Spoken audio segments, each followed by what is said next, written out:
Australians, listen to me. You do not need to go to London. Anyone who says London is amazing is lying. People go, oh, there's so much to do, so much culture.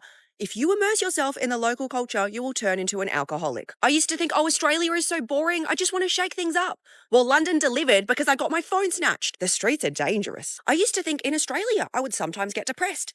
No, there is nothing like a London depression. 3 p.m. and it's pitch dark outside and you can't hear a thing except foxes fucking. The best part about going to London is realising how ungrateful you were about Australia. Is the day in the life of a Londoner. Spend every moment outside worrying about phone snatchers. Go take the tube and forget all sense of personal space. Get depressed, then remember you forgot to take your vitamin D tablets. Eat biscuits and drink tea so you have a morsel of sweetness in your bitter, bitter life.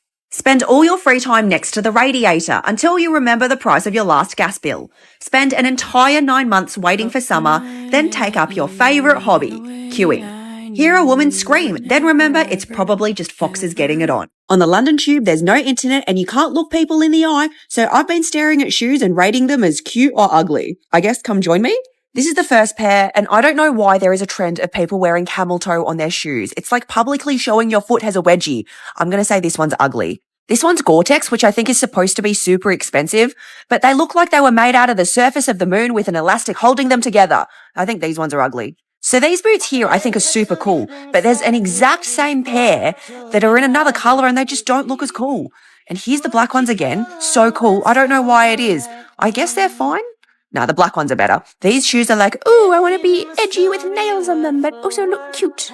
Sorry, but Crocs are always ugly. These loafers are really cute. It looks like they've got a little moustache on them, like, hello there, I'm on the tube. These ones have like an elastic holding them together so you don't have to tie them, but they're a kid's shoe, so I think I'm going to have to say they look cool. As an Australian, I always thought this was a total myth, but in the UK, they actually watch Neighbours. As soon as they hear I'm Australian, they come up to me and they're like, oh, do you know about Toadie and Carl and Susan? I'm like, I didn't even know Neighbours was still running. I thought it got cancelled. And they know it's not good TV. They're like, oh, it's so funny how when they need to get rid of a character, they just move them to Perth. I'm like, you know Perth? Like, oh, Perth? I just didn't know people in the UK consumed so much Australian television. This must be why so many Brits live in Coogee, because if they live in Bondi, they know they'll end up on Bondi Rescue. I'm going to have to tell them about border security. How else are they going to know not to smuggle fruit over? Am I the only Australian that didn't know our Aesop hand soap is a global phenomenon? I thought that this was just our thing. Turns out it's a fancy, unaffordable soap everywhere in the world. Like, I'm in London and look at the shops that sell them. Look at this. Like, what the hell?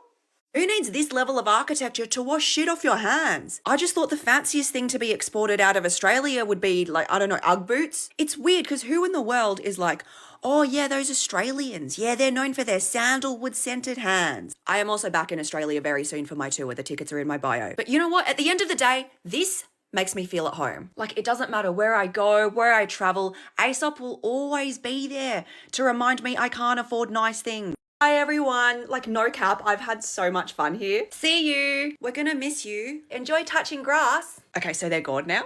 Yep. Okay, let's talk about them. Oh, I'm glad someone said it. They can be so obnoxious. Can we talk about their president? Like, how did that guy get elected? Yes, and what's with their gun thing? Like, pew pew, that's terrifying. And they still don't have free healthcare. It's so sad. Guys, I'm still here. It's not January 19th yet. Oh, we didn't mean any of that. Yeah, actually, love your work. Great movies. I hope to see none of you on Red Note. Bye. Oh my God, presents and Santa. Christmas is the best. Oh shit, I have to get mum and dad presents. I don't know what my parents like.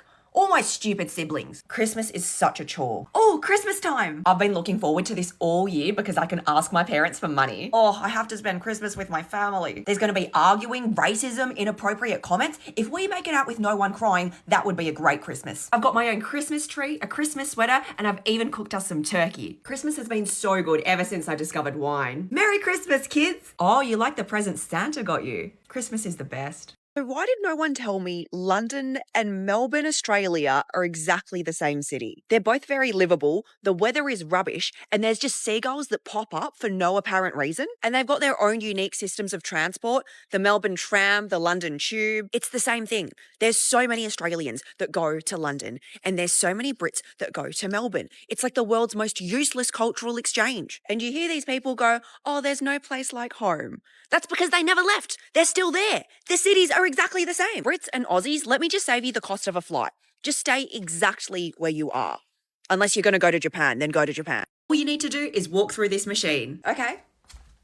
Great, you're all good to go. You need to stand with your legs and arms wide apart like a deranged scarecrow.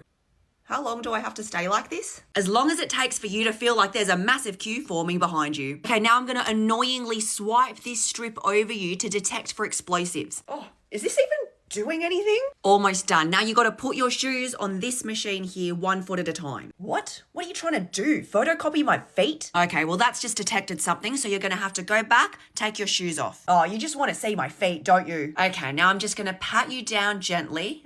There's a lump here. That's my boob. Hurry up, otherwise I'm going to miss my flight. All right, and now we are done. Oh, sorry, I just realized you're wearing a belt. You're gonna have to go back again. This is taking so long, I'll just get the next flight. One of life's greatest mysteries is where to walk on the London sidewalk. Left or right? Today, I'm investigating. On the street, it appears they're walking to the right, but the cars are driving to the left. And when it's two people, they walk in the middle. Inconsiderate and inconclusive. On the tube escalator, people stand to the right and overtake on the left. But at the tube station, people seem to be walking left and right. How can this be right? Some people opt to stick to the left, and some signs say to stick to the right. What the fuck? But nothing had prepared me for the absolute clusterfuck of Oxford Circus. People creating as many lanes as an Olympic swimming pool. Unfortunately, there is no conclusion, but one thing we know is whichever way people lean on the sidewalk, left or right, we are all scared of phone snatchers. It's Spotify Wrapped season and there's lots of people sharing their songs and stuff, but why is no one talking about that Spotify AI podcast? This is what the podcast sounds like. You're in the top 9% of listeners globally. Wow, impressive. And May 22nd, you listened for 640 minutes. That's like At first, I was listening to this and I was like, oh, it makes me feel so special. I'm a top listener. But then I'm like, wait, why do you know so much about me? You're a robot. This is all AI? Like, what? That's so advanced. Like, there's even banter between the two hosts. Like, there's so much chemistry. I kind of ship them because they like finish each other's sentences. So I booked us the most budget airline. There's no meals. You're not allowed any luggage. The seats feel a bit like cardboard and we're not sitting together. But that's the price you pay for the lowest price. Let's spend $25 on airport food now so we don't have to spend $10 on an in-flight meal. Did I say I booked us a hotel? Sorry, I meant a hostel. But don't worry, there's only like 8 other people in our room. What do you mean we have to donate at the end of the walking tour? It said it was a free walking tour. You want to eat at a restaurant? No, we'll just get really cheap groceries here. Why would you eat? Is it paid entry? You know what? I think I need some air. I'll just walk around. I'll meet you after. Oh, look, there's some markets around here. Just give me a moment. I'll haggle the price down for us. Okay, that didn't really work, but that's okay. I don't think we need to buy anything anyway. So yeah, let's just go.